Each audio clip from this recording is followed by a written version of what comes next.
আজকে ডিসেম্বর মাসের 13 তারিখ আমাদের চাইনিজ ম্যান্ডারিনের এই শেষ কমলাটা এটা রেখে দিয়েছিলাম। আমরা নভেম্বরেও হারভেস্ট করছি, ডিসেম্বরেও করছি।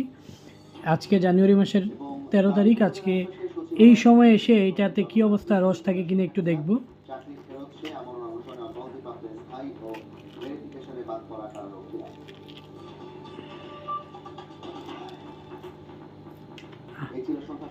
কালারটা অনেক চমৎকার, রস খুব একটা বেশি একেবারে কম না। এই যে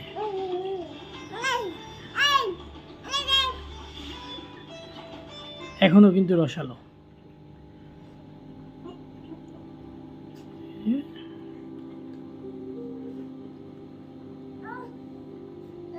এখনো রসালো, রস আছে।